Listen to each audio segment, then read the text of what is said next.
이재명 후보가 과거 변론했었던 사건에 대해서 사과를 했습니다. 조카가 살인을 했는데 이재명 후보가 이를 변호해 준 겁니다. 이야기 들어보시죠. 변호사라서 변호했고요. 모든 범죄 피해자들은 억울한 것이고 어쨌든 친척들의 일을 제가 처리할 수밖에 없었는데 그 아쉬움, 그 억울함에 대해서 제가 말씀드린 겁니다. 가슴 아픈 일이고 다시 한번 사과드립니다. 마음 아픈 일이죠. 조카분 변호사 그 얘기는 좀 그만합시다. 아까 했는데.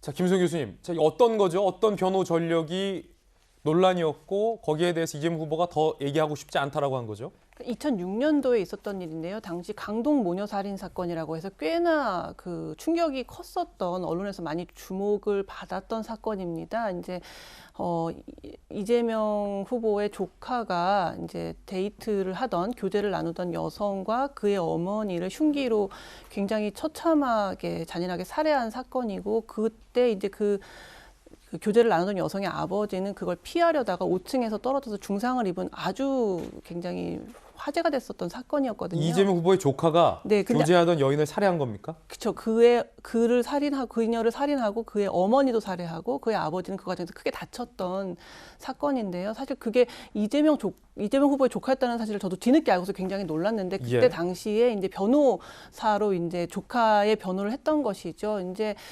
집안에서 이제 그런 살인 사건이 났고 이거를 변호할 수 있는 사람이 딱히 없었고 자기가 나설 수밖에 없었다라는 지금 주장을 하고 있습니다. 물론 이제 아무리 천하의 나쁜 사람이라 하더라도, 천벌을 받을 사람이라 하더라도 변호사의 조력을 받을 권리가 있고, 그 사람이 저지른 죄에 대해서 그만큼의 벌을만을 받을 수 있게끔 변호를 받을 이제 권리가 있기 때문에 뭐 이거 자체만을 가지고 어떻게 그럴 수가 있냐라고 이제 되게 단순하게 비난할 수만은 없습니다만, 그럼에도 불구하고 이제 국민들이 단순히 어떤 이재명 후보가 법적으로 이거는 문제가 없다, 변호사는 당연히 그럴 수밖에 없었다라는 것으로 과연 판단해 줄지. 왜냐하면은 지금 데이트 뭐 폭력 혹은 데이트 살인 이런 것들이 굉장히 문제가 많이 되고 있고, 그거에 대해서 이재명 후보도 앞으로 자기가 그거에 대한 강력한 정책을 펴겠다고 얘기하는 입장인데, 사실 자신의 조카의 어떤 그런 교제 살인을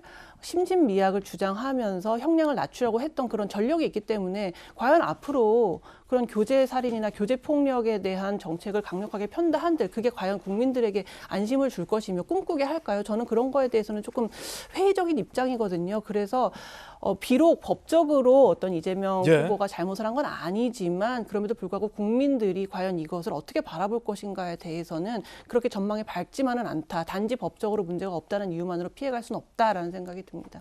자, 조카가 과거 교제하던 연인과 연인의 어머니를 살해한 것, 이를 이재명 후보가 변호한 것, 비단 이게 논란의 다는 아닙니다. 최근 본인의 과거 변호했던 이 살인 사건을 거론하며 데이트 폭력이라고 이재명 후보가 언급을 해서 더 큰 논란이 일고 있습니다. 김병준 위원장의 이야기 들어보시죠. 살인을 데이트 폭력이다, 데이트 폭력이라 말한 것을 실수라고 합니다. 실수 아닙니다. 어떻게 그 성격 규정에 실수가 있을 수 있겠습니까? 사과는 했지만 편의상 그렇게 했을 뿐 마음속으로는 여전히 데이트 폭력이라고 생각하고 있을 겁니다. 그리고 이에 대한 시비나 비난에 대해서는 오히려 분노하고 있을 거라고 저는 생각합니다. 전제적 사고와 판단 기준, 그리고 폭력적 심성은 그렇게 쉽게 고쳐지는 것이 아닙니다. 대통령 후보 자리는 그가 있을 자리가 아닙니다. 자, 물론 이재명 후보가 논란이 되니까 데이트 폭력이란 말로 사안을 감추려고 했던 건 아니다라면서 사과를 했습니다만, 상대당 김병준 위원장이 살인과 데이트 폭력은 엄연히 다른데 이걸 이재명 후보가 데이트 폭력으로 최근 거론한 것에 대해서 인식의 문제까지 거론을 했습니다. 지금 두 가지 논란입니다. 살인을 한 조카를 변호했던 경력과 이를 데이트 폭력, 살인을 데이트 폭력이라고 언급한 부분, 박지원 대변인 어떻게 보십니까? 최근에 보면 이재명 후보가 뭐 눈물, 반성, 큰절까지도 하고 막 그렇게 하고 있어요. 그리고 호남이나 지역을 다니면서 많이 움직이는 활동상들이 보이고 있는데, 저는 지금 이재명 후보의 뭐 지지율이 많이 올라가곤 있다곤 합니다만 이재명 후보의 위기는 이재명 후보 안에 있다고 생각을 합니다. 그러니까 이재명 후보 스스로가 여러 가지 사안에 대해서 그다음에 국민들이 궁금해하는 상황에 대해서 진실성 있게 진솔하게 어디까지 얘기를 하느냐가 저는 그 문제 해결을 하는 중요한 단초라고 생각을 하는데요. 저는 김병준 전 위원장이 아마 그 점에 대해서 기자회견을 통해서 저렇게 얘기를 했던 것 아닌가 싶은 생각이 듭니다. 그러니까 보통 인권 변호사라고 지칭이 되면서 그다음에 스스로 인권 변호사라는 이 별칭을 강조해왔던 이재명 후보의 사실상의 모습은 그게 아니다라는 걸 김병준 위원장이 강조를 하는데요. 저는 뭐 이 건에 대해서 이재명 후보가 좀 더 진실하게 그냥 보여주는 걸로 반성하고 눈물 보이고 큰절하는 걸로는 조금 국민들의 마음에 다가가기에는 부족하지 않나라는 생각을 좀 합니다. 자, 살인한 조카를 변호했던 것, 그리고 이를 데이트 폭력이라고 언급했던 것, 이 논란 장외에서도 일고 있습니다. 홍준표 의원이 본인이 만든 이 온라인 플랫폼 청년의 꿈에서 제가 누구를 뽑아야 합니까? 답을 주세요. 라는 질문에 살인자 집안 출신의 포악한 후보는 대통령에서는 안 된다라며 살인을 한 조카를 변호했던 것과 이를 데이트 폭력이라고 일컬은 것 두 가지를 이재명 후보의 두 가지를 다 홍준표 후보가 비판을 했습니다. 그러자 이에 대해서 이 정철승 변호사는 아무리 흉악범이라도 변호하는 게 당연하다라고 또 반박을 하면서 장외에서도 논쟁이 이어지고 있습니다. 손정혜 변호사님 어떻게 보십니까?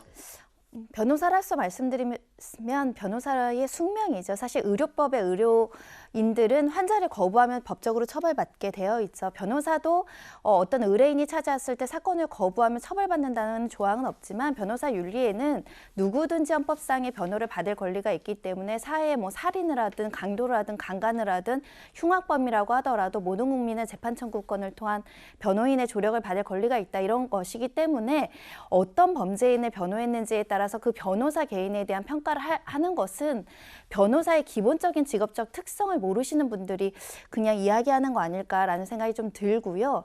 다만 이런 점은 있죠. 어떤 사람을 변호할 수는 있는데 그 변호를 하는 과정에서 직업적 윤리의 경계를 넘어서 부도덕한 일을 했느냐. 예를 들면 증거를 조작을 했거나 사건 관계들이랑 뭔가 진실을 해치는 어떤 뭐 불법적인 또는 경계전상의 일을 했느냐. 또는 피해자를 가혹하게 공격을 해서 2차 가해에 가담을 했느냐. 이러면 이제 변호사가 변호활동이라는 직업권을 행사하면서 비난을 받을 소지가 있는데 너는 왜 굉장히 인권적인 변호사인 것 같은데 성범죄를 변호했어?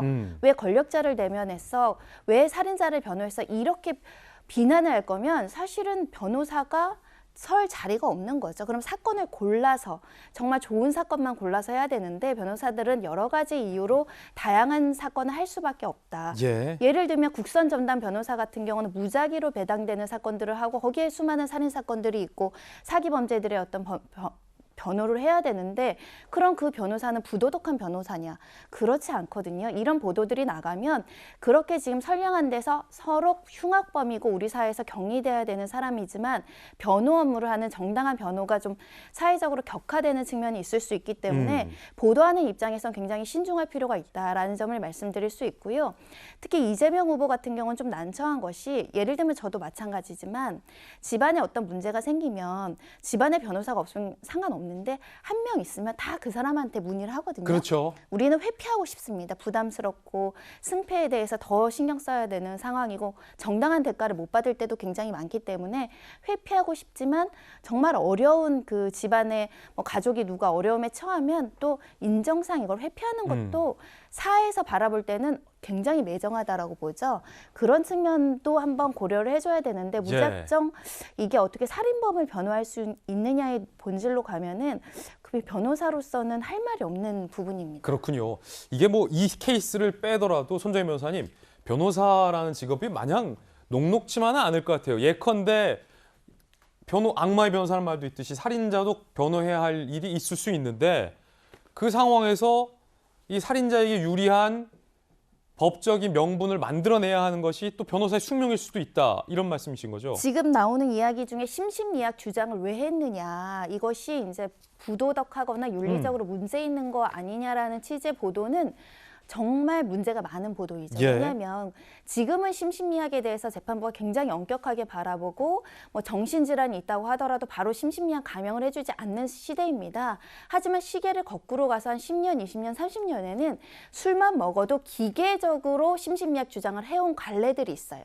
그 판단은 법원이 해주는 거지 변호인은 의뢰인의 유리한 걸 모두 주장을 해줘야 되는 직업적 숙명이 있기 때문에 이 사람이 일부 정신질환이 있거나 뭐 술을 먹었거나 양형과 관련해서 조금이라도 유리한 정상이 있으면 제가 검사가 아닌 이상은 해줘야 되거든요. 예. 해주지 않으면 오히려 판단 누락, 주장 누락에 해당되는 부분이라서 아마 그런 경우로 심신미약 주장을 변론 요지서에 넣었을 것인데 예. 그 직업적 행사 왜 심신미약 주장을 했냐고 하면 변호사로서는 사실 딱히 이게 나는 그냥 일을 했을 뿐인데 비난을 받는 거기 때문에 좀 여러 가지로 고민을 좀 해보셔야 될 것 같다. 집안의 변호사가 나 하나밖에 없었다. 어쩔 수 없는 부분이 있었다라는 것은 이재명 후보의 반박 중에 하나이기도 합니다.